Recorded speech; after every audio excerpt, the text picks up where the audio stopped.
Bienvenidos a una conferencia de bienestar y por eso les recomiendo que respiren profundo y se olviden de los últimos 10 mails que han recibido con disgustos. Y sepan que a lo que me dedico sé bien que la primera fobia de los seres humanos es hablar en público. Pero acá estoy. No soy un experto de educación, lo cual es bueno porque voy a hablar sin sesgo. Va a tener una opinión desde la neurociencia. Pero sí soy un experto en haber sido educado y en algunos momentos críticos de mi vida en un lugar muy especial en Estados Unidos, donde supuestamente no hay rankings, pero probablemente la mejor educación médica. No sé si yo soy el mejor resultado, pero realmente es la mejor educación médica y así lo viví. Me sigo educando a diario y hace 42 años que trato de formar médicos y por eso por ahí tengo alguna reflexión que puedo compartir con ustedes, eso es lo que voy a tratar de hacer. Primero, sin caer en el cliché, quiero citar a George Bernard Shaw, que él no sabía que iba a haber evidencia científica para su frase: desde muy chico tuve que interrumpir mi educación para ir al colegio. Y yo les voy a demostrar después cómo eso es realmente así, cómo la educación empieza antes de ir al colegio. Y cualquier proyecto que empecemos ahora con la tecnología que hay, el avance de la tecnología, hace que antes de que estemos con ese proyecto completo, el proyecto es probablemente obsoleto. Es casi imposible estar al día hoy. Entonces la pregunta de cuál es la mejor metodología de enseñanza, me imagino que se la hacen, la tendrían que hacer, no la deberíamos hacer. Es imposible de contestar. Pero por otras razones, es como decir, ¿cuál es la mejor jugada de ajedrez? Seguro muchos juegan. No, depende. ¿En qué momento del partido estamos? ¿Cómo están las piezas ubicadas en el tablero? No se puede estar a la altura de la tecnología por más rápido que uno avance. Por eso hemos dejado de lado la regla de cálculo, no se imprimen más libros desde Gutenberg y se han dejado de hacer carruajes de caballos. Yo voy a elegir algunos temas de los muchísimos que hay para hablar de esto, para profundizar un poco, y empecemos por la educación en general, sobre todo en nuestro país. ¿Quién enseña? ¿Qué enseña? ¿Cómo enseña? El pedagogo americano que seguro ustedes conocen, Jerome Bruner, decía que cualquier persona puede aprender cualquier cosa a cualquier edad, dependiendo del método de enseñanza. Y esto se ve todos los días, en las clases de piano, de deporte y de colegio-universidad. Todos métodos distintos. Yo odio la frase, siendo médico, cada mediquito con su librito. Hay un solo libro de medicina, pero sin embargo es verdad. Muchísimos médicos tienen su librito y hacen lo que les parece. Cuando escribió La tragedia educativa, Jaime Echeverry daba charlas sobre el libro, ante audiencias, algunas veces, muchas veces, por supuesto, sofisticadas, como ustedes. Y él ahí testeaba el sesgo de las personas, porque les decía, ¿quién de ustedes está convencido de que su hijo está recibiendo una educación ideal? Y por supuesto que en esas audiencias todos levantaban la mano. Y él se preguntaba, a ver, estamos en la Argentina, donde constantemente se comenta el problema educativo que hay. ¿Ustedes creen que porque pagan un colegio caro, su hijo tiene una educación ideal? La mayor parte de las cosas que voy a decir se extrapolan a la medicina. Todos creemos que porque pagamos, o quienes paguen, una cobertura de salud cara, ¿tiene la salud ideal? Puede ser que sea mejor que la del Estado o la de una cobertura paga más barata, pero los médicos son los mismos. ¿No somos un poco ingenuos? Hace unos pocos años, Luciano Román, que me encanta leer, en La Nación escribió un artículo en que hablaba de Mafalda, esa chica que nació en el año 58, en una familia de clase media, que probablemente hoy viviría de un plan en un barrio inseguro. Y en relación a eso decía, y voy a citar textualmente, sobre la educación. La escuela pública, hablo de la pública también, pero pública no en este sentido público, la pública estatal, trastocó sus valores esenciales y empezó a ver la exigencia como un paradigma de exclusión. Cierto esnovismo pseudopedagógico se alió al sindicalismo prebendario para transformar a las aulas en espacio de disputa. La formación docente se degradó y los colegios descolgaron los cuadros de honor para empezar un proceso de igualación hacia abajo que combatió la excelencia. Todo esto está sustentado cuando vemos los resultados, los puntajes de PISA y ERCE para nuestro país. el viralizado video de la maestra que insultó a los alumnos en una arenga de barricada y un presidente que llamó injusticia a la meritocracia. Parece que hacemos un cóctel perfecto para la mediocridad. Entre dirigentes argentinos hizo una encuesta y solamente el 3% consideraban la educación como algo importante. Les aviso y sigo extrapolando. En la medicina pasa lo mismo. La medicina no es importante, la salud no es importante hasta el día que la persona se enferma. La importancia de la relación del maestro y lo que yo viví en Estados Unidos con el alumno, bastante más allá de la información y de educación, es la relación maestro-alumno, la visión del role model, el maestro que enseña a aprender, curiosidad, a generar problemas, no tanto a dar las respuestas. Realmente, y en general hablo, podemos dar la mejor enseñanza con tecnología del año 60. Se van a invertir $1.000 millones para alfabetización, la mitad viene del Banco Mundial, prontamente, pero cada provincia tiene el derecho de enseñar como quiere. No se puede influir en eso. Y se van a imprimir 9 millones de libros de literatura infantil. Esto lo deben saber ustedes perfectamente, ya sé, para mí puede ser algo nuevo, pero ustedes lo saben perfecto. Ahora, mi pregunta es, ¿se habrá discutido todo esto, los 9 millones de libros, el contenido de esos libros, a dónde van los $1.000 millones de la forma adecuada? Me lo pregunto. Con respecto a lo que digo de la enseñanza, hay temas culturales y sociales que sí dependen de cada región. Pero la función cognitiva de todos los seres humanos es la misma, es muy parecida. Perdonen que voy a poner el tiempo para respeto y... Es parecida a la función cognitiva de todos los seres humanos. Y entonces en Europa, en Asia, en América, va a ser similar lo que se enseñe y cómo se enseñe. Sin embargo, el método de enseñanza se deja con libertad. El cómo no se influye. Sí los contenidos. Pero hay una única forma. Y de vuelta, extrapolo a la medicina. En nuestro país hay varias maneras de ser especialista médico. Uno puede hacer una concurrencia yendo a un lugar, uno puede ser becario, uno puede ir a la UBA y tomar clases. Y así es diabetólogo, cardiólogo, clínico. En el resto del planeta hay una sola forma, la residencia médica, con una dedicación absoluta, exclusiva de muchísimas horas. 120 horas por semana, cuando le hice yo hace muchos años, eso cambió por una ley, un médico mató a una chica por estar demasiado privado de sueño. Se hizo legislación nueva, en Estados Unidos esto. 2 compañeros míos se suicidaron cuando hacíamos la residencia por el cansancio, el agotamiento. Con respecto a todo lo de la enseñanza, tenemos que registrar lo que hacemos, registrar los datos, medir. Solo se controla lo que se mide y todo es medible, pero nosotros nunca queremos medir para no mostrar el fracaso. Es la antimeritocracia. Los Martín Fierro antes eran 50, originalmente. Creo que este año entregaron 500. Todo el mundo tiene que tener un premio. No toleramos el fracaso, que de alguna forma es la base del éxito. ¿Cuán estricta es la formación de los docentes? Pasa en la medicina, en los aviones, en la aviación. Hay cajas negras. En la medicina, en los quirófanos todavía no hay filmación. ¿Por qué no se filman las operaciones?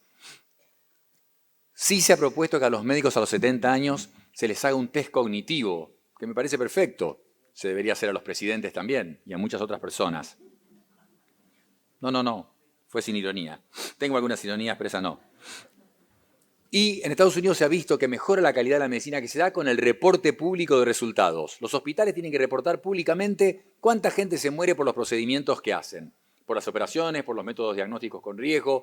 Hay que publicarlo. ¿Por qué hay una manta de oscurantismo alrededor de eso?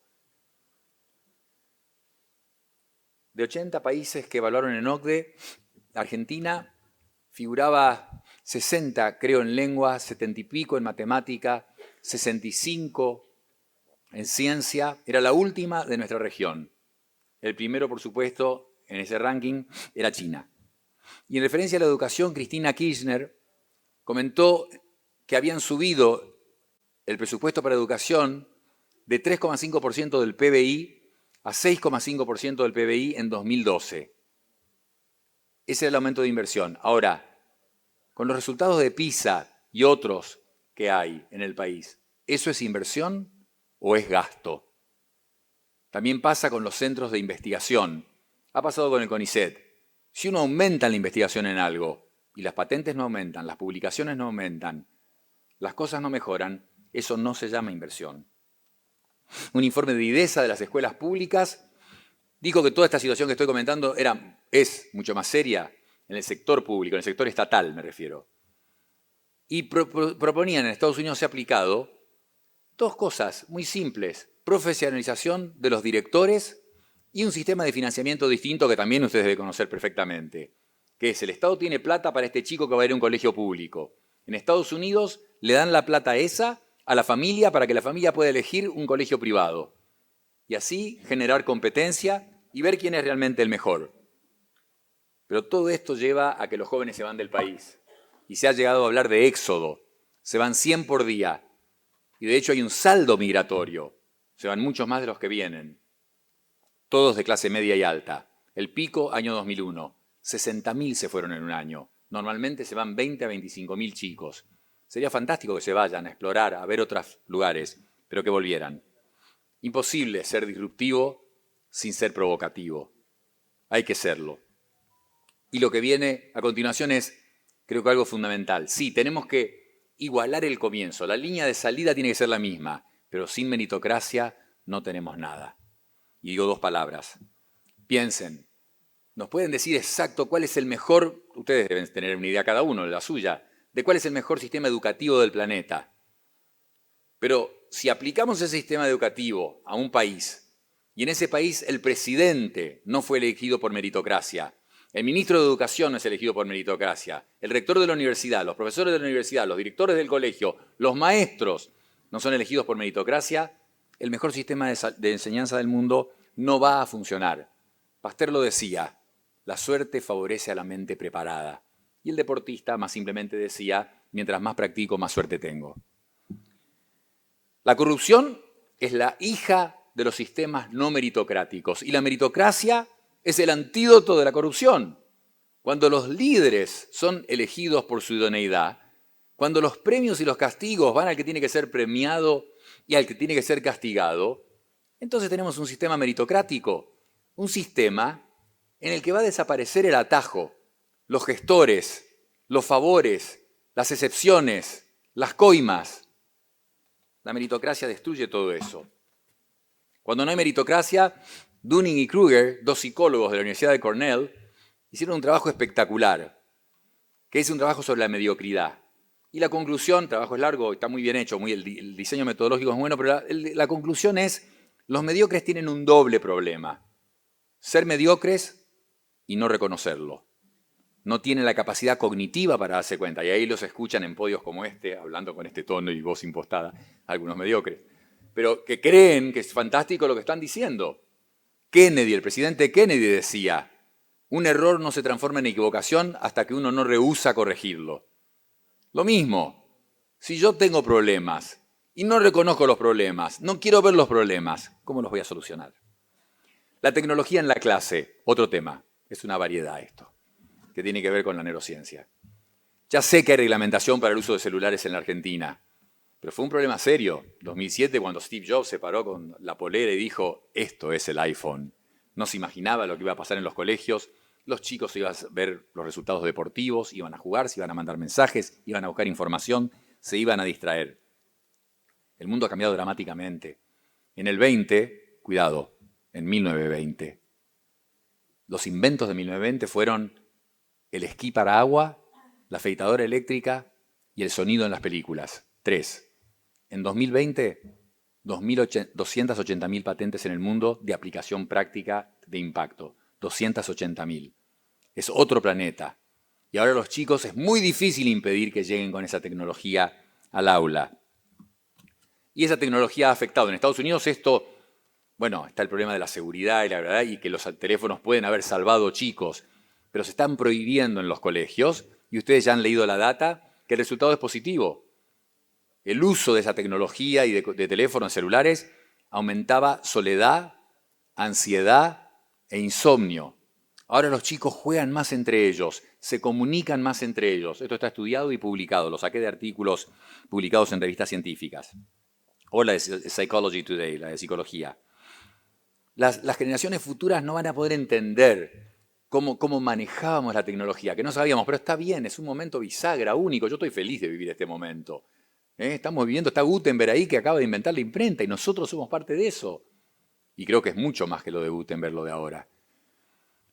Pero se van a sorprender en el futuro de cómo manejamos o no manejamos esto de la tecnología, como nos sorprenderíamos nosotros cuando sabemos, como nos sorprendemos cuando sabemos que en Estados Unidos, yo crecí allá, mi padre creció allá, en los años 60 en Estados Unidos, en el secundario, cuando uno iba a la cafetería y pasaba la bandeja, le ponían la comida y 2 cigarrillos para que el chico probara. Y las propagandas de los médicos, de los cigarrillos, tenían un médico con el guardapolvo y el estetoscopio fumando Chesterfield, los mejores. Las cosas cambian. La inteligencia artificial realmente es espectacular. Y lo puedo decir hoy mismo, hoy di una charla en La Nación. Y yo no sabía que iba a pasar esto. Me pidieron que mandara un mensaje de 10 segundos, ayer o antes de ayer, de 10 segundos diciendo cualquier cosa. Qué raro. Y pusieron una foto mía y mi foto esta mañana me presentó a mí hablando. Mi foto empezó a hablar, ya sé que esto lo hemos visto, pero me sorprendió un poco, no lo esperaba. Mi foto hablando. Ahora, la inteligencia artificial en los colegios en Estados Unidos, de nuevo la data, primero se usó para qué. Lo primero que pasó es que los chicos mostraban a sus compañeras en escenas de sexo, que no existían y que las generaba la inteligencia artificial. Pero ya han generado chatbots que ayudan a los maestros y a los alumnos a enseñar y a aprender. Claro que la inteligencia artificial es algo fabuloso. Y en educación más que en nada. Educación individualizada. Este chico es más para la audición, aquel es más para la visión, este tiene dislexia. Y no solo eso, sino que ya lo tenemos, nosotros tenemos un programa de estimulación cognitiva para declinación cognitiva que hace esto. Corrige, a ese chico veo que va demasiado rápido, se lo hago más difícil. A este le cuesta y va más lento, se lo hago más fácil. Va a corregir la inteligencia artificial. Ya hay aplicaciones que se usan para entrenar empleados en distintas compañías. Una de las consultoras más grandes del mundo usa el programa ProEdge para entrenar y capacitar a la gente nueva que toman. Y hay 8 programas por lo menos para capacitar empleados en compañías. Por eso digo que esto va a llegar pronto a la escuela. Y ahora imaginen, juntemos la realidad virtual. Acabo de probar los anteojos nuevos de Apple. Una cosa increíble. Imaginen realidad virtual con inteligencia artificial. ¿Se imaginan? Un avatar de Platón en una clase hablándoles de la antigua Grecia o enseñando filosofía, me parece más atractivo que lo que hemos tenido hasta ahora. Pero evidentemente la justicia va a tener que hacer algo. Mucha gente, ustedes, con la justicia, con otras personas, van a tener que hacer algo para crear los cinturones de seguridad, el límite de velocidad y los airbags de la inteligencia artificial. Y cuidado, el multitasking puede afectar la cantidad de materia gris en el cerebro. No es verdad que las mujeres es un cerebro superior al nuestro, le digo a los hombres de la sala, sépanlo, doy una charla de eso también, eso es indiscutible. Ya lo voy a comentar después. Pero eso que hace multitasking no es real, no es real.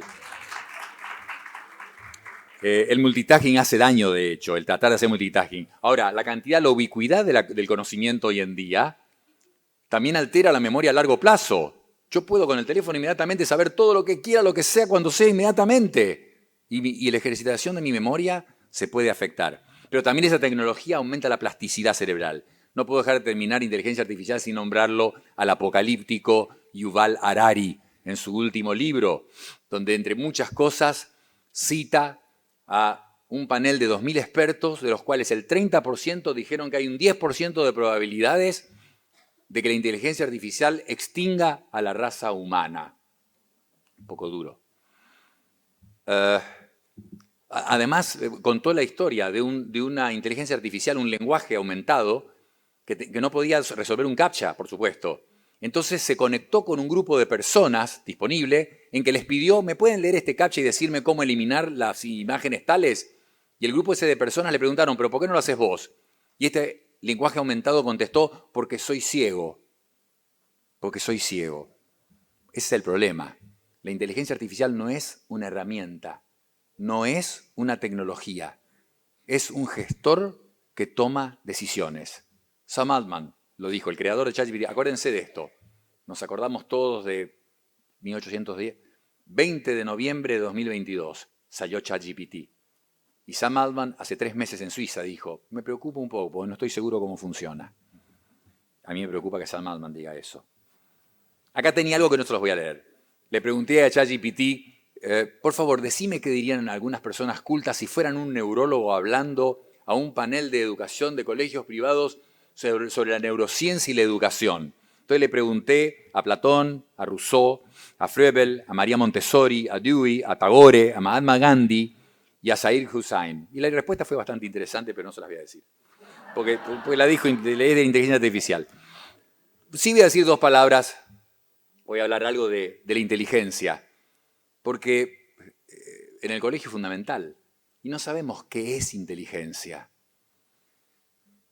Definirla es muy difícil. Ustedes conocen a Howard Gardner y la teoría de las inteligencias múltiples. Pero no es tan difícil poder definirla. Está la inteligencia que resuelve problemas, se llama la inteligencia fluida, la inteligencia cristalizada, esa memoria eidética, el que se acuerda de todo. Generalmente la gente muy inteligente tiene memoria fluida y memoria eidética. Y sabemos ahora, esto es relativamente nuevo, que la inteligencia se mantiene y se puede crecer a lo largo de la vida. ¿Sí? Así como sabemos que las neuronas se reproducen, hablaban de los cardenales hace un rato, y un gran investigador argentino, Fernando Nottebohm, le destruía el área de canto a los canarios y les marcaba las neuronas. Y veía cómo el canario después de unos meses volvía a cantar y veía el trazo de neuronas que se generaban y iban al área del canto y reemplazaban a las que habían sido destruidas. Él probó que las neuronas se reproducían. Estoy hablando de 1980. Yo tenía 25 años, estaba haciendo la residencia en Pittsburgh y lo invitaron a él a dar una conferencia un día. Me pareció apasionante. Un estudio de inteligencia interesante, primero definamos, en la Argentina creo que hace falta diferenciar inteligencia de viveza, la viveza criolla. ¿Cuál es la diferencia entre vivo e inteligente? Vivo es la persona que encuentra soluciones espectaculares a los problemas en los que la gente inteligente no se mete. Esa es una diferencia entre vivo e inteligente que yo me gusta usar. Y hay una diferencia entre conocimiento y sabiduría. Conocimiento es saber que el tomate y la palta son frutas. Sabiduría es saber que si hago una ensalada de fruta no le tengo que poner ni palta ni tomate. Pero les quería hacer el comentario de este estudio en que usaron una escala de inteligencia, no muy conocida, no importa, y tomaron a los que sacaron el puntaje en el percentilo 1% superior. 5.000 personas. Los siguieron 45 años. Y a los mejores, 1% superior. Gente muy inteligente. Los llevaban a Johns Hopkins para entrenarse, a una gran universidad. Entre ellos estaban algunas personas más o menos conocidas, como Mark Zuckerberg, Sergey Brin, de Google, y Stephanie Germanotta, a quien quizás pueden conocer más como Lady Gaga. Ella estaba entre ellos. Y además, senadores, jueces, gente del Fortune 500. Pero esta teoría va un poco en contra de otras teorías de la inteligencia, porque esta teoría dice que los muy, muy inteligentes son los más inteligentes. No hay tal cosa como lo de la perseverancia, la dedicación, y eso puede aumentar mi inteligencia. Decía que esto viene con la naturaleza. Nace así, tuvo la suerte, y que agregando otros factores, no se agrega mucho más. Yo creo que el nudo, les voy a contar otro estudio en un minuto, pero el nudo, pues no quiero que no quede claro, es desde ya que el enorme esfuerzo hay que ponerlo en los que se quedan atrás. No dejar ningún chico atrás. A todos ayudarlos, a los que más les cuesta ayudarlos. Pero lo que estoy diciendo es que a los más destacados, a los que probablemente más van a hacer por cambiar ese país, a esos hay que apoyarlos también y hay que identificarlos. Muy difícil, ¿eh? Y hay muchos de esos que no se sacan 10 en matemática porque están aburridos en el colegio o tienen otra vocación. Mi padre era compañero de colegio de los pocos que quedan vivos, tiene 93 años, iba al Buenos Aires, de chico vivió en la Argentina, se mudó a Estados Unidos cuando tenía 14 años y era compañero de Lalo Schifrin. Lalo Schifrin no era muy bueno en matemática, ni en lengua, pero cuando venía a la clase de música, Lalo Schifrin se copiaban todos. Lo que conocemos de inteligencia en realidad es lo que definió Lewis Terman. Lewis Terman es el que inventó en 1921 el coeficiente intelectual. Y él por eso existen los termitas, los llaman los termitas, porque él eligió chicos en California que tenían un coeficiente intelectual de 140. 140 es anormal. Y lo siguieron décadas y que vieron lo que ustedes ya se imaginan. La mayoría fracasaron. La mayoría de los chicos, porque es igual que el básquet. Mis hijos miden 1,98, 3 varones, 1,98. Eso es buenísimo para básquet, pero 2,50 m no es bueno para jugar al básquet. Hay un límite para todo, incluso la inteligencia. Demasiada es malo, como lo probó el estudio de Terman. Ahora, él, en un estudio inicial que hizo, eligió un punto de corte de 129. 120 hay que tener para poder entrar a la universidad, para ir a la universidad, que a uno le vaya bien, tener estudios terciarios. Él tomó 129 de corte, alto, y quedó afuera el hombre que inventó los transistores y ganó el premio Nobel por eso, y Álvarez, el físico, que también ganó el premio Nobel de Física. De nuevo, hay un problema con la medición de inteligencia, por ejemplo, con uno de los test más populares como es el coeficiente intelectual. En otro estudio usaron el SAT, que es muy conocido, y eligieron a las personas que sacaron el 5% superior del SAT. Y ahí encontraron algo muy interesante, a mí me parece interesante.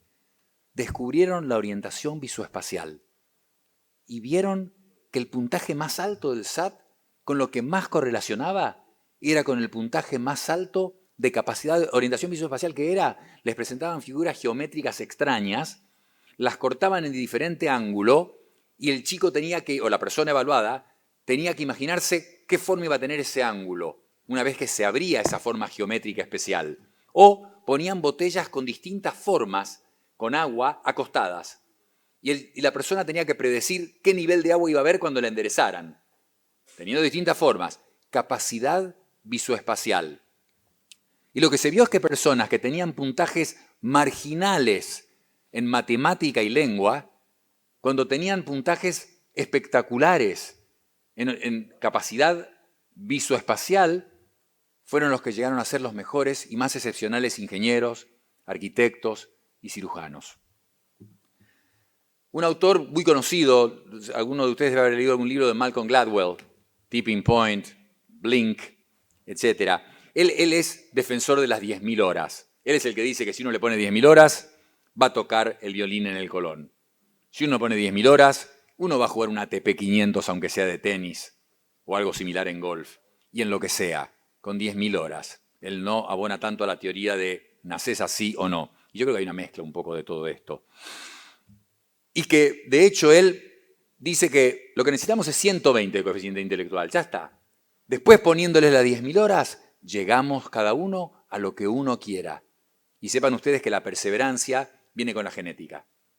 Un 30% es por lo menos de origen genético.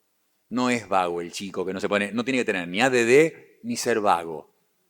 Hay mucho de herencia de estar ahí y tener la capacidad para poner las 10.000 horas.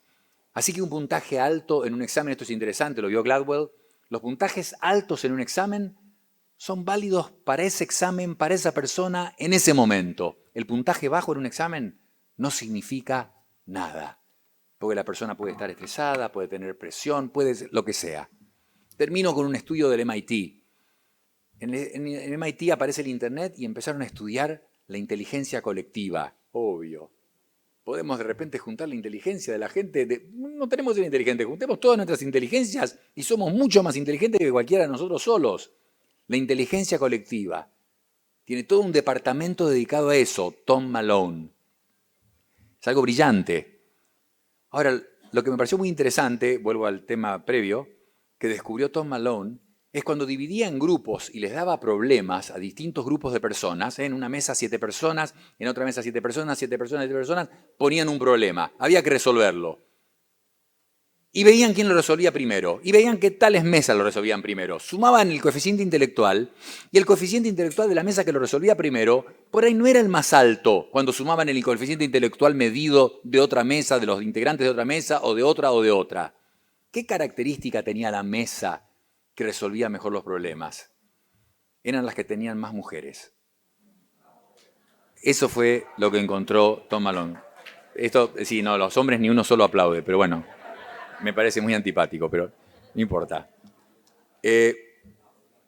No, las mujeres, a ver, esto tiene que ver con la caverna. Vamos 40.000 años atrás, teníamos que salir a buscar un jabalí 3 días y evitar que nos mataran en el camino otros jabalíes u otros señores de otra tribu. Era un trabajo más duro que quedarme en la caverna, saber si un chiquito estaba enfermo, si un anciano de 27 años estaba enfermo. Es otra tarea. Entonces las mujeres tienen mucha más empatía, perceptividad, sensibilidad y tendencia a la colaboración. Eso es más apropiado para el siglo XXI y eso es lo que explica esto. Pero eso, además, en una revista científica durante la pandemia se publicó de una forma muy interesante. Una de las revistas científicas más conocidas decidió evaluar cuáles fueron los países que manejaron mejor la pandemia. Y los países fueron Nueva Zelanda, Dinamarca, Alemania, Noruega, Islandia y Taiwán. Todos países con primera ministro o presidente mujer. Todos. Y se hizo un ajuste estadístico para corregir por población, por vacuna, por lo que ustedes quieran. Eso fue así. Ahora, el techo de cristal existe y las mujeres en todo el planeta ganan menos. Y esto es un tema que se puede abordar en el colegio. Ya es hora. Hay una explicación. Si me permiten la ironía, la razón es muy simple.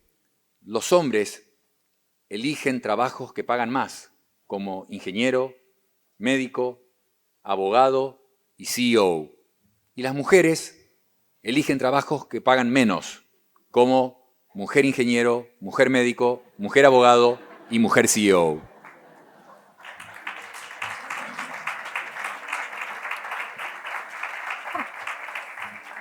Pero hablando seriamente, quizás habría que alabar a Islandia, que desde hace 5 años a toda empresa que tiene más de 25 personas le paga exactamente lo mismo a los hombres y a las mujeres. Exigen que se les pague exactamente lo mismo. Pero todo lo que dije de inteligencia en realidad también es para pensar bien quién tiene que ser el abanderado en el colegio.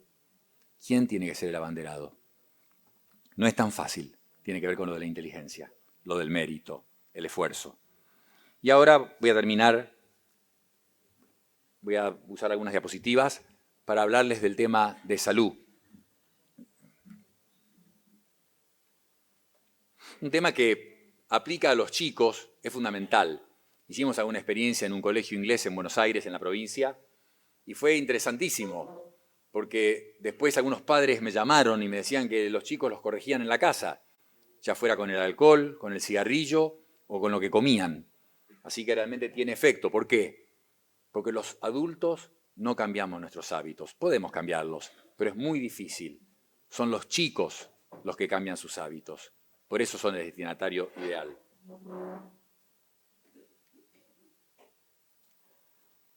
No sé a dónde tengo que apuntar. Esto muestra una estadística reciente en que las personas que más gastan en Estados Unidos en su salud son generación Z, seguido por los millennials. ¿Qué quiero decirles? No es que no están pensando. No, ahora ven que la gente cumple. Yo no vi cuando tenía 15 años que la gente cumplía 90 años. Hoy ellos ven que esa gente cumple 90 años y ellos quieren estar bien cuando ellos cumplan 90 años. Entonces ya les preocupa. Sí, ahí hay una columna de apariencia, se preocupan por su apariencia también, pero es gasto también en salud, en nutrición, en ejercicio, en lo que corresponde. Mi intención es que quiero morir joven, a una edad avanzada, como dice eso. Ese tiene que ser el objetivo. Y hoy se puede. Esta charla, no hace 50 años, hace 10 años no sé si podía decir todo lo que les diría ahora. Hoy les puedo decir, primero, que nunca es tarde. A la edad que uno empieza, uno hace una diferencia enorme. Pero mientras antes, mejor. Vamos a ver si se puede prender ese video y les pido que lo miren, por favor, un segundo. Es saliendo a la calle un día y filmé con el celular 1 o 2 días nada más. Personas que para moverse tenían un esfuerzo evidentemente enorme.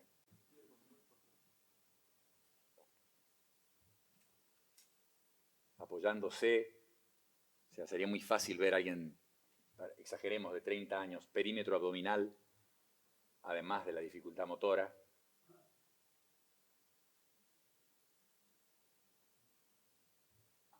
Entonces el punto es la calidad de vida. Y empecemos con el desarrollo del cerebro del nacimiento. los primeros 25 años, por eso en la mano de ustedes y lo que les decía yo antes, está en sus manos el desarrollo del cerebro de los chicos y cómo van a ser los chicos en el futuro. Y yo hablaba de la meritocracia y de partir de la misma línea de salida. El chico que está en el semáforo no tiene chance. No tiene chance. Aunque ustedes vayan y le den lo que le den en plata, la estructura de su cerebro no le da chance. Ya está, es tarde. Alia jacta est. Pongo la próxima que no sé cuál es, pero no es cerebro, pero vamos a dejarla ahí, dejémosla ahí. Es desde el momento que nace. En los primeros 3 años se forma la mayor cantidad de superficie de corteza cerebral, el mayor espesor de corteza cerebral. De hecho, la corteza cerebral, el momento más grueso de espesor de toda la vida es a los 2 años. Se forma 1 millón de sinapsis por segundo. Ese es el dato. Pero después se afina al 3.º, 4.º, 5.º año, porque es grueso, porque tiene la potencialidad para aprender y hacer cualquier cosa. Pero ningún chico recibe ese estímulo para cualquier cosa, entonces se afina algo. Pero tratemos de que no se afine más, de exponerlos a estímulos. Se acaba de terminar un trabajo, se publicó hace una semana, que se empezó antes de la pandemia. Querían ver cómo se desarrollaba el cerebro de adolescentes. Entonces les medían con resonancia magnética el grosor del cerebro, de la corteza cerebral a adolescentes. Pero justo los agarró la pandemia y el trabajo lo siguieron igual. Y lo terminaron después de la pandemia. ¿Y qué vieron? Que durante la pandemia el cerebro se afinó, envejeció aceleradamente. En las mujeres, en las chicas adolescentes, se aceleró más 4.2 años el envejecimiento cerebral. Y en los varones se aceleró 1,5 años el envejecimiento cerebral. ¿Qué dice eso? Que el estrés crónico envejece el cerebro. De nuevo, tenemos chicos que tienen infancias tóxicas, chicos que son abusados, ignorados, abandonados. Aparte de la parte emocional dramática que tiene eso tiene un impacto directo en la sustancia gris y en el espesor de la corteza. No tiene recuperación. Es usarlo o perderlo, es la frase. Se ha visto esto, se han hecho infinidad de estudios con ceguera. Ceguera congénita que se puede corregir con cirugía.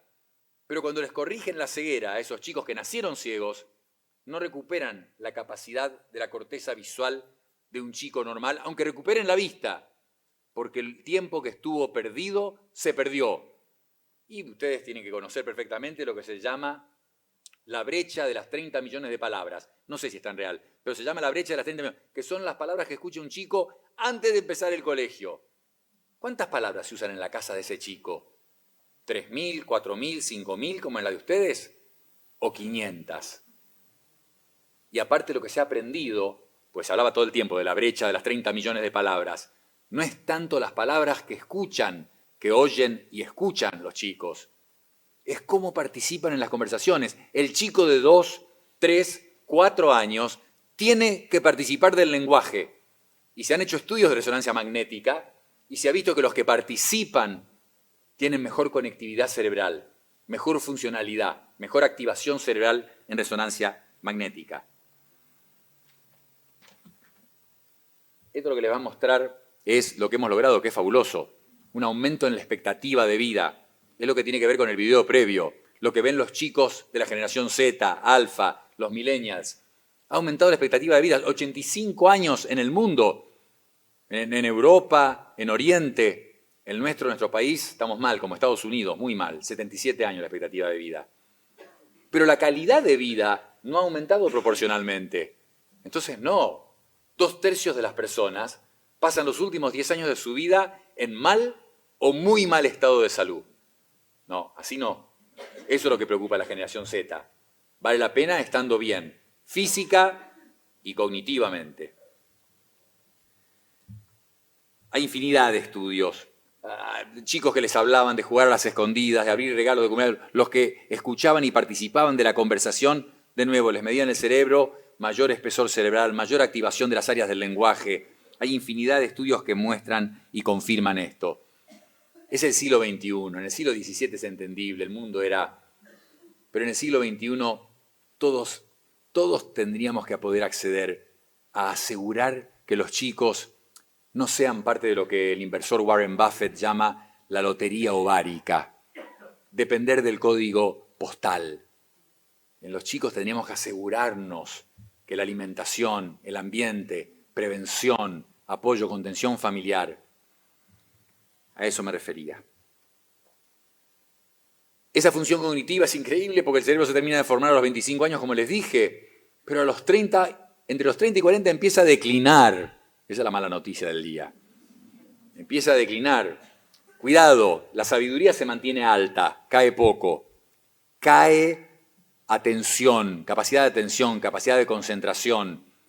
Algo de la función ejecutiva, de programar, cae. Pero la sabiduría, eso explica que el piloto de 60 años, cuando se lo evalúa, reacciona igual que el piloto de 30 años. El de 30 años es mucho más rápido de reflejos. Pero la resolución final es la misma en los dos pilotos. Sabiduría. Y se ha visto esto con estudios de controladores de vuelo. El trabajo de controlador de vuelo no es multitasking, pero requiere mucha coordinación de mucho tipo cognitiva y rapidez de procesamiento mental. Y ahí se vio que empieza a declinar a partir de los 20 años, de los 40 años. Acá vemos cómo la práctica ayuda a algo, a pesar de lo que decían gente en contra de Gladwell.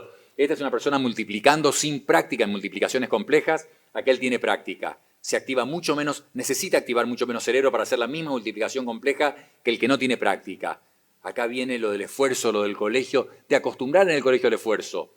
Cuando se han tomado test, los asiáticos, porque el esfuerzo agota, el esfuerzo mental agota, no tomen una decisión en una empresa, en los colegios, en su vida particular, después de las 3 de la tarde. Es una muy mala idea, porque el cerebro está agotado. Hay estudios en jueces que dan penas peores si le están por llegar al almuerzo, si han pasado varias horas que están dando penas para el mismo crimen. Para lo mismo dan una pena distinta dependiendo del momento del día. Las anestesias después de las 3 de la tarde tienen más complicaciones que antes de las 3 de la tarde. Este es mi aviso del tiempo. Las anestesias después de las 3 de la tarde tienen más complicaciones. Las mujeres que entran en trabajo de parto después de las 5 de la tarde tienen más chance de terminar en cesárea. Una operación de emergencia a las 7 de la mañana va a salir mejor que una operación electiva, una cirugía electiva a las 6 de la tarde. Le digo esto porque viene en la Argentina, yo he cancelado algún procedimiento en un familiar mío porque el médico aparece a las 7 de la tarde para hacer el procedimiento. No existe. En el mundo serio la gente se la opera a las 7 de la mañana. Cuando cursé neurocirugía en mi residencia, que fueron 6 meses, me levantaba a las 4:30. Porque a las 6:30 había que haber visto todos los pacientes del día anterior, tomábamos un desayuno y a las 7 había que estar en el quirófano escuchando a Grieg. Peer Gynt le gustaba a uno de los cirujanos del lugar.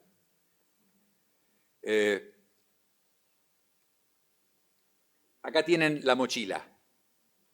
Todos tenemos una mochila de reserva cognitiva que vamos cargando a lo largo de la vida y que empieza cuando nacemos y sigue en el colegio. De hecho, se acaba de publicar en la revista Lancet cuáles son las medidas que uno puede tomar para prevenir el Alzheimer, y aún la forma genética del Alzheimer. Una de ellas, ¿cuál es? La primera, ir al colegio. Ir al colegio disminuye 5% el riesgo de Alzheimer. Después sigue, y esto lo que muestra es que simplemente jugar a las cartas, al backgammon, a las damas o al ajedrez enlentece la declinación cognitiva comparado con los que no han hecho juego de mesa. Si además hacen muchas más cosas, créanme, propósito de vida, el hobby que sea, llama la atención como gente con estudio terciario no tiene inquietudes, no tiene curiosidades. Ese padre del que les hablo, 93 años, daba clases hasta hace 2 años en 3 universidades, terminó de escribir un libro, estudiaba mandarín. Actualmente los mails más interesantes que recibo son de él. Esto muestra el primer trabajo de la Universidad de Pittsburgh que muestra que en Colorado aumento de volumen cerebral, el ejercicio, y tiene que ver con el colegio muchísimo, clases de gimnasia, rutina, hay que cambiarlo de alguna forma. Comer pescado, no frito, todas cosas que se pueden enseñar, que las pueden saber ustedes. Hablábamos de bienestar, de salud para chicos y para ustedes. Pescado 1 vez por semana, no frito, aumenta el volumen cerebral. 1900, la expectativa de vida era de 40 años y la calidad de vida, que está en la ordenada, abajo está la edad, la calidad de vida caía hasta los 40 años que la persona moría de alguna infección menor, por supuesto, sin antibióticos. Si vamos al año 2023, les dije recién que en Estados Unidos y en la Argentina la expectativa de vida es 77 años, y para quienes tienen mucho dinero pueden extenderla hasta los 80 y pico, con muy mala calidad de vida en la línea puntuada. En el 2023, en Europa, en Asia en general, en Australia, la expectativa de vida es 85, de nuevo se puede extender hasta 95, es una cuestión económica. Pero lo que tenemos que hacer es esto. Si uno adhiere a un estilo de vida sana, uno va a vivir mucho más con calidad de vida. Y el momento para empezar es con ustedes, en el colegio, en los colegios. Tiene que ser parte del currículum. Los traumatismos. El chico está esperando de salir del colegio y cumplir 18 años para comprarse una moto gigante y andar a 180 kilómetros. Esas motos que van a 1000, solo el viento me harán sentir, dice la canción. Y tienen que saber la data. Yo fui uno de esos. Pero ninguno de mis hijos tuvo moto, ni tiene. Las motos son el 3% de los vehículos y causan el 17% de las muertes por vehículos. El 80% de los accidentes en moto, accidentes serios, terminan con muerte de la persona. A pesar de que el 90% de los accidentes en moto ocurren con buen clima. A pesar de que el 73% de los motociclistas que se accidentan tienen casco, lo cual muestra que el casco no protege tanto. El casco de auto, el de Fórmula 1, el de Colapinto, agarra el cuello también. Eso evita el latigazo. Por eso no tienen lesiones. No se produce el latigazo, que es el que lastima el cerebro. El casco de la moto no impide el latigazo, se lastima el cerebro, se muere la persona o queda con secuela. El 75% de los accidentes en moto son en personas no alcoholizadas. Las personas que manejan moto después de los 40 años representan el 54% de las muertes en moto. Y una persona que va en una moto tiene 29 veces más de probabilidades de morir que un conductor de auto que tiene un accidente. No es que tengo nada de ninguna corporación contra las motos, simplemente pienso que hay que tener moto si uno no puede comprar un auto y tiene que transportarse, o si uno la usa para trabajar. Pero si fueran una audiencia de jóvenes de una secundaria, les diría enfáticamente esto, y todos habrían visto la película Concusión, con Will Smith, del fútbol americano, porque es único esto. El fútbol americano es uno de los deportes más populares, como dicen ellos. El fútbol americano le robó un día a Dios, el domingo. En Estados Unidos es fútbol americano, no es más la iglesia. Pero ahora vimos, yo me formé, como les dije, en Pittsburgh, ahí el equipo de fútbol son los acereros de Pittsburgh, en castellano, como dicen los locutores puertorriqueños, o los Steelers. Y uno de ellos, Mark Webster, se pegó un tiro a los 55 años. Y así un forense nigeriano que trabajaba en Pittsburgh, cuando miró el cerebro de este hombre muerto que le habían traído, dijo, yo nunca vi estas lesiones, esto es raro. Y consultó al que era un jefe mío en esa época, Steve Dekoski, está en la película. Y Dekoski, que era experto en demencias, le dijo, tenés razón, esto nunca salió. Y así bautizaron a la encefalopatía traumática crónica. Y se vio que en el fútbol americano, un porcentaje alto de los jugadores, sobre todo en ciertas posiciones, ataque y defensa, no el quarterback, el tira la pelota, tienen estas lesiones que producen trastornos psiquiátricos y neurodegenerativos, Parkinson y Alzheimer. De hecho, existe el término demencia pugilística para los boxeadores. Entonces, a los chicos les tenemos que enseñar que tienen que cuidar su cabeza, que si hacen deportes o andan en bicicleta, que no tengan vergüenza de andar en bicicleta con un casco, porque más de uno se cayó de una bicicleta y se murió o quedó con secuela.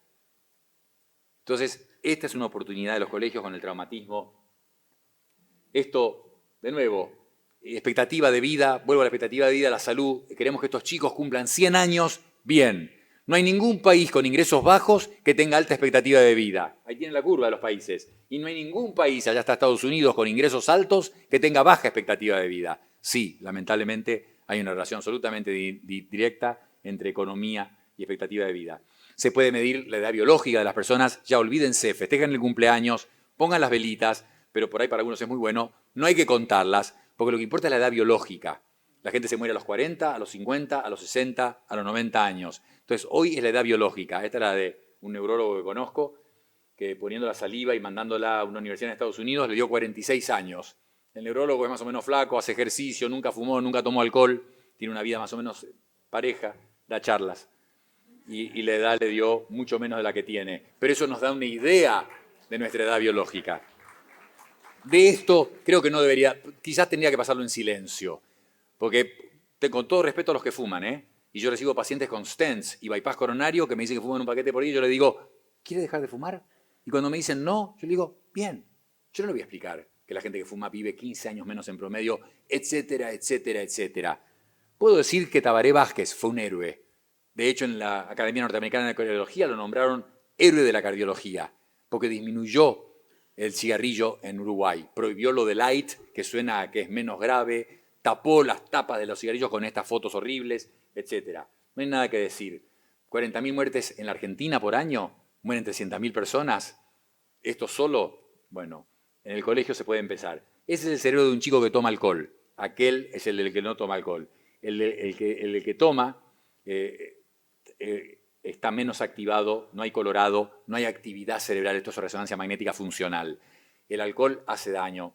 Tengo muchos amigos bodegueros que me piden que en el Instagram diga que el resveratrol, pero la verdad cada vez hay más trabajos que muestran causa de cáncer, causa de muerte, es un problema. Favaloro, lo nombraron también hoy, es mi héroe, es para mí todo en Argentina, un ejemplo argentino. Y Favaloro no sabía cuando hablaba de la copita de vino. Hoy en día la Academia Norteamericana de Corazón dice, no digamos porque no hay ninguna dosis de alcohol que sea protectora. Y lamentablemente lo que se está viendo es que muchas hacen daño. Sí, una copita no es eso. Con respecto al ejercicio, eso de arriba son las piernas de un hombre de 40 años que hace ejercicio, músculo, lo blanquito en el medio es el fémur, la piel lo blanco. Ahí en el medio, el de una persona de 74 años que no hace ejercicio. Uno se para de la silla, le puede costar un poco, uno no se siente mal, pero esas son las piernas. Y no tener fuerza en los cuádriceps o no tener fuerza en la mano es predictivo de mortalidad. Entran a la terapia intensiva 2 personas de 75 años, una entrenada, una no entrenada, son 10 veces más posibilidades de salir de la terapia intensiva del que está entrenado con respecto al que no está. Hay que tener proteína y músculo. Y esto lo pueden hacer en la clase, en las clases, los chicos parados, en los recreos o los 7 minutos científicos. Los 7 minutos científicos están en todos los teléfonos. 7 minutos. Son 12 ejercicios, no los prueben esta noche ni mañana porque si no hacen ejercicio regularmente no son tan fáciles. Pero los chicos tendrían que hacer, y no sacarle tiempo al recreo, dejarlos salir al recreo 7 minutos antes. Y en esos 7 minutos que hicieran esto, la diferencia entre esto y nada es infinita. Como es infinita la diferencia cuando la gente me dice, no, doctor, yo fumo un solo cigarrillo por día. La diferencia entre 1 y 0 es infinita. Y si no tengo nada de sueño, les comento que las clases tienen que empezar a las 9 de la mañana. Empiecen a la hora que quieran. Pero en la primaria fui a clase en Estados Unidos y empezaban a las 9 de la mañana. Yo no me despertaba al alba sufriendo. Yo acá sufría. Tenía mucho sueño y no me dormía tarde. Se imaginan que en mi época no había ni Netflix, ni celular, ni nada. Cuando era médico yo tenía un beeper, no había ni celular. Pero los chicos, está estudiado además, ¿no? Que chicos que se levantan para ir a un colegio a las 8 de la mañana tienen puntajes menores en test neuropsicológicos que los que se despiertan más tarde. No es discutible. Ya les conté, 2 compañeros míos, yo estoy convencido que mis 2 compañeros, algo de lo que influyó, por supuesto, que la problemática íntima y personal no la sé, pero algo de lo que influyó para esos suicidios es que estaban privados de sueño. Yo me he dormido auscultando gente, yo he escrito un sueño en las notas médicas, en la historia. Yo le he contestado a la enfermera norteamericana en castellano de lo cansado que estaban. Mis padres me visitaban, se me han caído vasos de la mano por lo privado del sueño. Los chicos no tienen que despertarse, tienen que dormir 9 a 10 horas. Y por supuesto no tienen que quedarse usando la pantalla hasta la 1 de la mañana, eso no estoy justificando, pero no despertarse a las 6, 7 de la mañana como yo despertaba a mi hija, que tenía que ponerse panties y ayudarla a ponerse los panties que no quería ponerse. Realmente era una lucha tremenda. Este es el peso en el mundo. Fíjense, esto es en 1980. Yo paso, ahí están todos los países y regiones del mundo, Asia, África, etcétera. Vean el peso, solamente la imagen. Esto es lo que pasó hasta el 2008. Si les llego a mostrar 2024, el peso ha aumentado en todo el planeta y llevando a mis hijos a comer en una cadena de comida en Estados Unidos, pidieron una porción de una torta de postre. Una porción. Ya habían tomado una gaseosa, ya habían comido la comida, la porción de torta tenía 1.500 calorías. Entonces, lo que hay que hacer es decir, es muy fácil, lo que dice un experto en nutrición, Michael Pollan. Hay que comer comida poca, preferentemente plantas. Punto. Y en el colegio lo pueden enseñar. Porque en McDonald's, de hecho soy amigo de quien lo trajo a la Argentina, pero McDonald's, soy enemigo de McDonald's, en McDonald's cambiaron la lechuga por espinaca durante 2 meses en Estados Unidos. Ningún chico se quejó de la espinaca. En la casa se quejan del buñuelo de espinaca, pero en McDonald's no se enteraron nunca que les habían cambiado. Entonces es cuestión de educarlos en eso. Y en Plaza Sésamo, un gran cardiólogo, Valentín Fuster, del Mount Sinai de Nueva York, hizo Plaza Sésamo en Colombia y hizo que el monstruo de las galletitas comiera menos galletitas, que el otro hiciera más gimnasia. Los chicos cambiaron sus costumbres positivamente, después se aplicó en Estados Unidos. Del estrés ya hemos hablado, no los voy a seguir molestando. Y termino con el continuo de cognitivo. Los chicos que ustedes ven están en el normal. Nunca tuvimos una consulta como neurólogos de alguien de 10 años, 20 años, ni 30 años que se queje de me olvido algo. Pero a partir de los 45, ¿cuál era el nombre del actor? ¿Cómo se llamaba el libro? ¿Cómo se llama el libro? Eso no es un problema. El problema es el tercero, que está en inglés ahí. Es declinación cognitiva leve. La declinación cognitiva leve no impide que uno trabaje, pero ya interfiere con la vida diaria. Y un porcentaje de las personas con declinación cognitiva leve avanzan a la última, que es el Alzheimer. Y el Alzheimer lo vemos, lamentablemente, lo diagnosticamos desde los 60 años. Para 60 hay que tener ApoE4, una alteración genética, tener 2 copias del ApoE4, esas personas van a tener Alzheimer y lo tienen temprano. Pero vemos bastantes personas de entre 60 y 70 y a partir de los 70 aumenta. Se puede evitar la demencia, hay que tener solamente estilo de vida sano. Y a los chicos, los dientes. En el conurbano bonaerense, solamente si lleváramos odontólogos, aumentaríamos la expectativa de vida en 2 años mucho, porque nadie tiene higiene oral. Y sabemos que bacterias que inflaman las encías, ¿qué producen? Infarto de miocardio. No se dice mucho eso. Infarto de miocardio ya se ve. Las 2 principales de causas de muerte en el mundo se evitarían con el hilo, con cepillo de dientes, pasta de dientes. Y la polución del aire, nadie la menciona, 7 millones de muertos por año. Aquella foto es Katmandú, la ciudad de Katmandú. Durante el COVID fue la primera vez en décadas que desde Katmandú se vio el monte Everest. Antes no se veía por la polución de los autos. No hubo autos por la prohibición, por el encierro, por el COVID y se pudo ver. Entonces, terminemos. El beneficio de lo que he hablado es bidireccional. Mayor educación y mayor salud, menos pobreza. Y cuando hay menos pobreza, hay más educación y más salud. Y obviamente hay que cambiar la metodología de enseñanza. Jefferson, en Estados Unidos, uno de los padres fundadores de Estados Unidos, en el siglo XVIII decía, un adulto no puede usar el abrigo que le quedaba bien cuando era chico. Ha crecido, las cosas cambiaron. Mi abrigo tiene que cambiar. Y de lo que yo aprendí o de lo que he usado en la vida es algo que dice un autor que tiene un libro muy chiquito, Robert Fulghum. Por ahí lo han leído. Todo lo que necesité en mi vida lo aprendí en el jardín de infantes. La sabiduría estaba en el arenero. Dejar las cosas donde las agarré, no pegarle a la gente, decir gracias, decir perdón, tomar un vaso de leche, lo básico. Y yo diría que en mi caso de lo que colegios, yo lo que hice es los deberes. Todo lo que hice es hacer los deberes. Eso es lo que le dije a mis hijos. Pero papá, ¿y cómo? Hay que hacer los deberes en la vida. No hay otra opción. Hagan los deberes. Por último, voy a terminar megalómano pensando que si Sarmiento hubiera estado acá, estaría de acuerdo con la mayor parte de las cosas que he dicho. Digo porque lo admiro y en Boston siempre veo la estatua de Sarmiento, allí fue donde buscó las maestras y creo que en esa época salir a buscar a Europa, a Estados Unidos, conocer a Thomas Mann, tener las conversaciones que tuvo y poder ver que alfabetizar era crítico, pero terminaría con una frase de Gabriela Mistral. Enseñar siempre. Enseñar en el patio y en la calle como en el aula.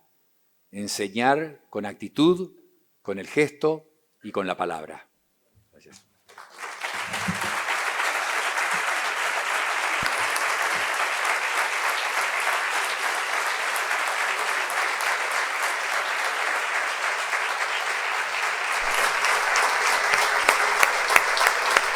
Bueno. ¿Preguntas? Sí, muchas gracias. Bueno, muchísimas gracias, Doc. Pero si les parece, podemos hacer unos 5 o 7 minutos de preguntas.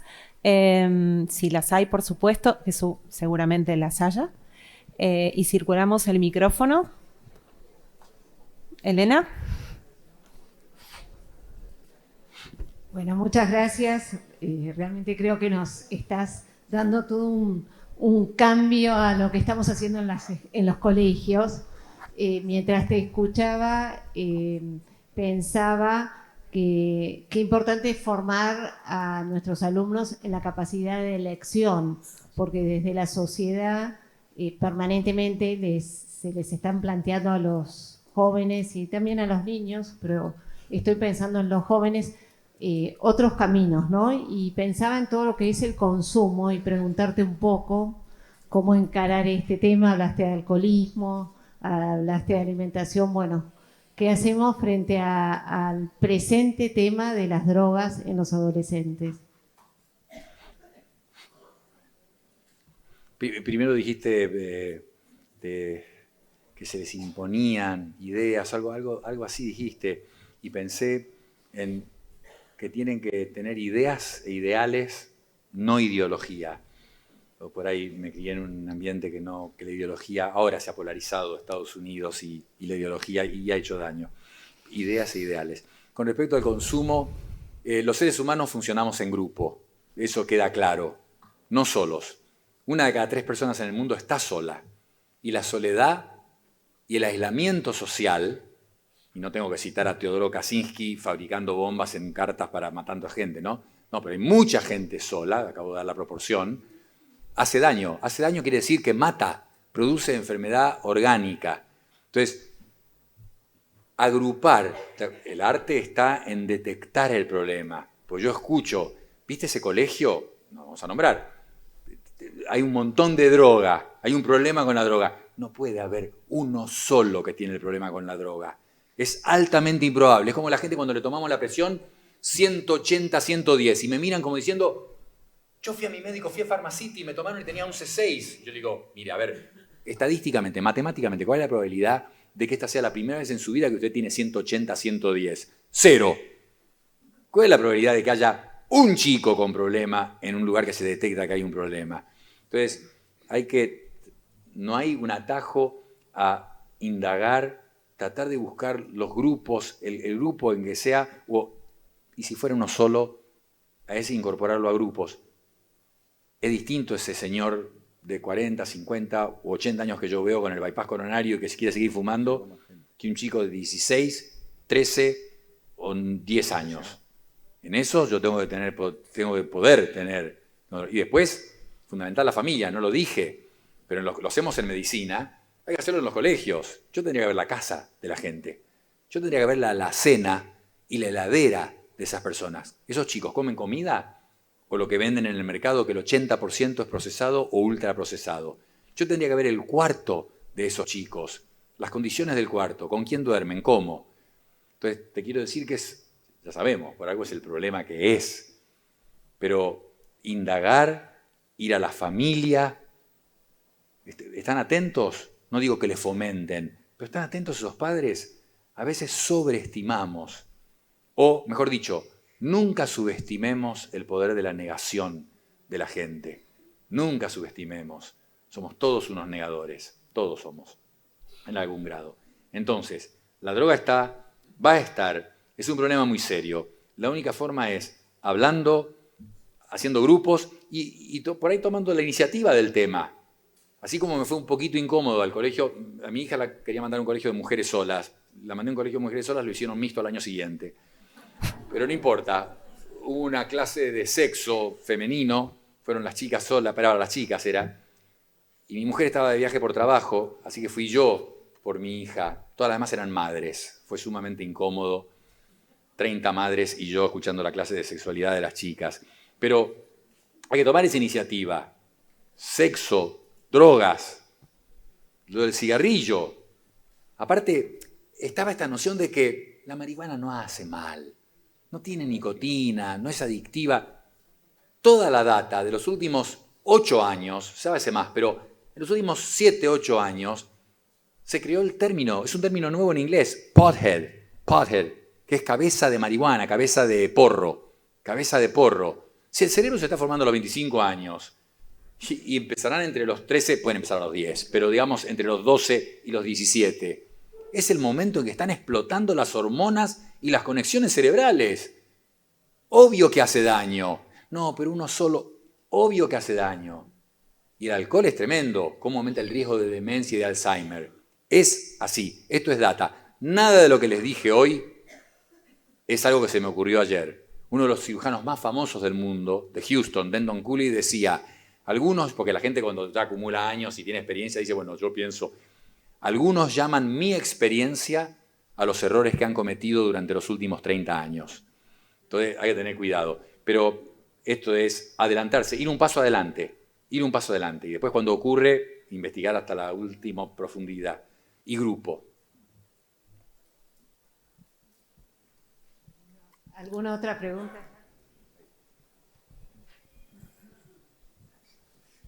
Bueno, gracias, doctor.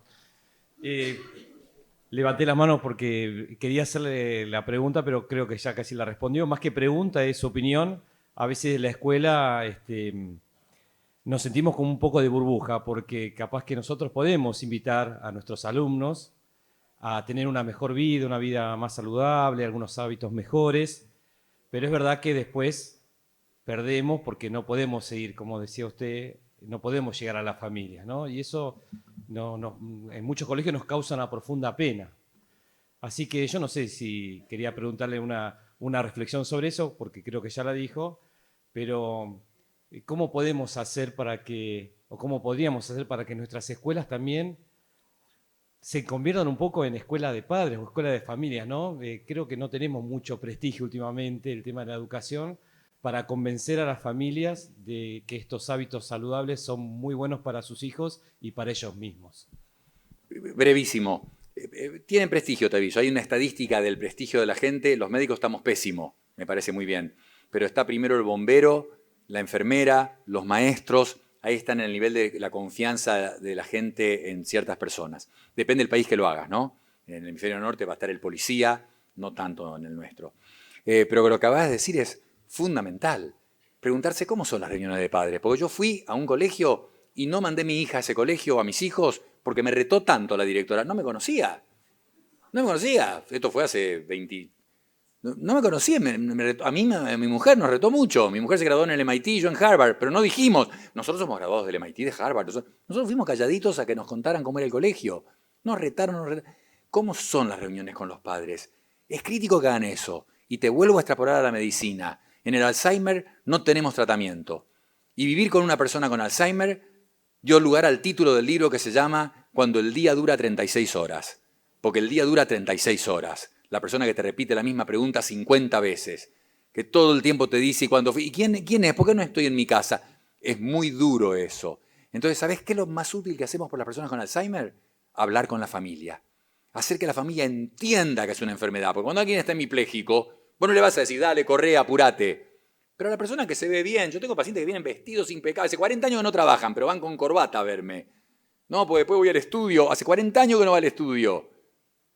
Entonces, las familias a veces no entienden lo que es esa enfermedad, la mayor parte de las veces, y toman las decisiones equivocadas siempre, gente inteligente. Mamá tiene Alzheimer, me da pena, está siempre sentada en el sillón, vámonos a Europa de viaje. No, no vayan a ningún lado de viaje, porque la rutina es lo mejor para una persona con demencia. No llevársela a lugares todos raros que lo van a afectar negativamente. Entonces, lo único que podemos hacer por alguien con Alzheimer ahora es hablar con la familia. Y ustedes... No sé cómo son las reuniones con los padres. Las que yo tuve no fueron demasiado buenas. El colegio inglés de mis hijos varones bastante bien. Cariñosos, pero en general, ahí sí eso seguro se puede desarrollar. Y seguro ayuda. Muchas gracias.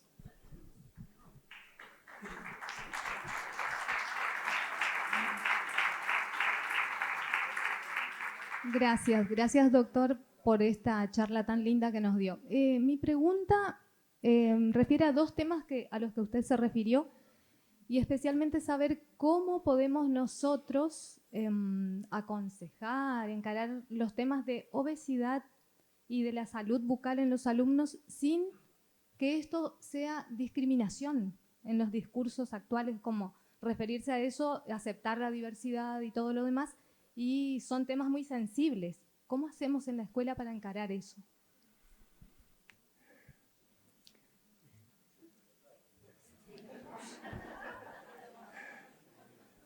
No adhiriendo yo a la extrema sensibilidad que se le ha dado a ciertos temas, un equipo de fútbol norteamericano se llamaba The Chiefs, por los indios.